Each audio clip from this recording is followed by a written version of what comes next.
મારી યુટ્યુબ ચેનલમાં આપ સૌનું સ્વાગત છે। હું વર્ષાબેન કટકિયા। જય બાબા સ્વામી, જય ગુરુદેવ। આજે આપણે બનાવવાના છીએ દૂધી ચણાની દાળનું શાક। તો તમે જોઈ શકો છો મેં 500 દૂધી સુધારી છે એના માટે, અને 1 વાટકી ચણાની દાળ પલાળી છે। 1 વાટકી ચણાની દાળ પલાળી દીધી છે। તો આપણે ગેસ ચાલુ કરી દીધો છે અને હવે આપણે એમાં તેલ નાખીશું।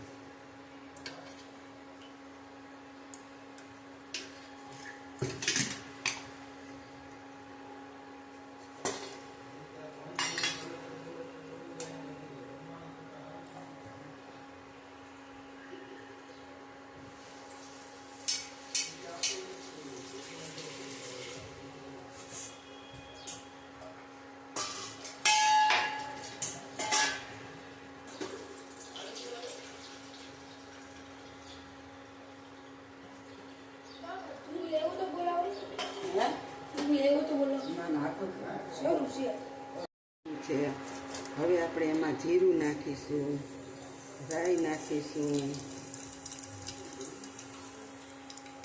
કળી પત્તા, તજ પત્તા અને 1 ચક્રફૂલ।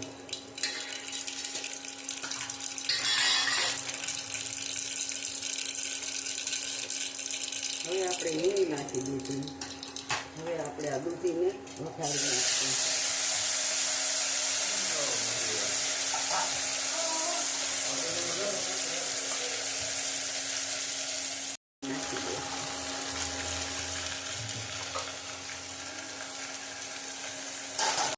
હું બતાવતા ભૂલી ગઈ, આપણે હળદર નાખ્યું છે અને થોડુંક એવું મીઠું નાખ્યું છે। હવે આપણે આને હલાવી લેવાનું છે। થોડીક વાર આપણે આને ઢાંકીને ચડવા દઈશું। તો હવે આપણે આને થોડીક વાર ઢાંકીને ચડવા દીધું। હવે આપણે આની અંદર નાખીશું ધાણા જીરું પાવડર,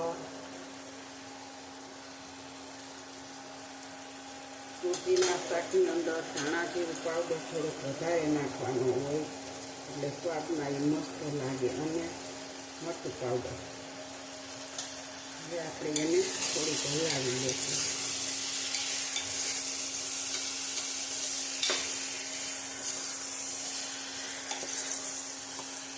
હવે આપણે એની અંદર પાણી નાખી દઈશું।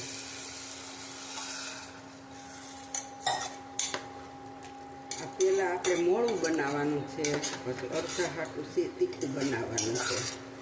એમાં એવું છે, અડધા મોળું ખાય છે, અડધા તીખું ખાય છે, એટલે આપણે હવે આને ચડવા દઈશું। કુકરનું ઢાંકણું બંધ કરી દઈશું। એની અંદર થોડી ખાંડ નાખી દઈશું।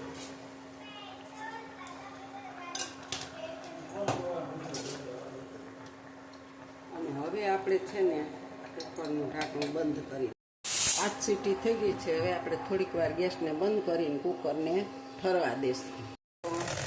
આપણે હવે કુકરનું ઢાંકણું જોશું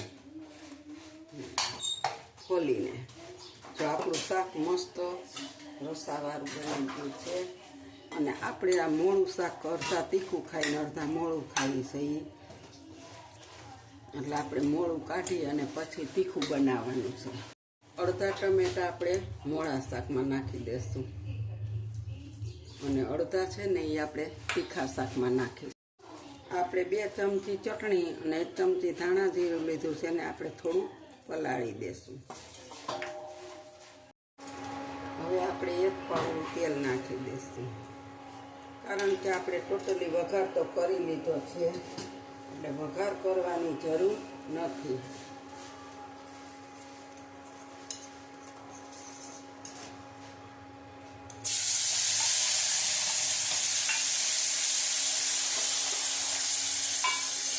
આપણે આ ટમેટા અને તીખું શાક જ કરવાનું છે। આપણે જરીક તેલ હળીને ઉપર આવી જવા દઈશું, એટલે આને થોડીક વાર ચોળવી લઈએ। ઉકળી ગયું છે, હવે આ મોળું શાક આપણે નાખીએ।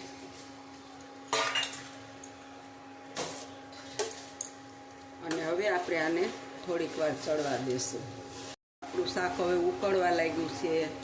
આપણે થોડાક ભાત બનાવવા છે એટલે થોડુંક રસાવાળું બનાવશું. આપણે જોયું આપણી દાળ હાવ ગળી ગઈ છે અને શાક પણ હાવ ચડી ગયું છે. હવે આપણે ગેસને બંધ કરી દેવાનો છે અને શાકને ઢાંકી દઈશું.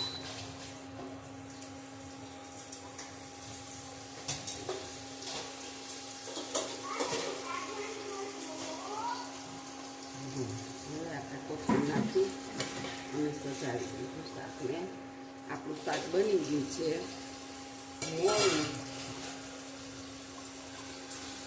મોળું અને આ તીખું. હવે આપણે ટમેટા નાખ્યા એટલે આને થોડુંક ઉકાળી લેશું.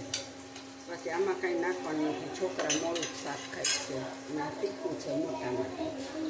જો મારા શાકની રેસીપી સારી લાગી હોય તીખા મોળાની તો લાઈક કરજો, શેર કરજો, બેલ આઇકન બટન દબાવવાનું ભૂલતા નહીં.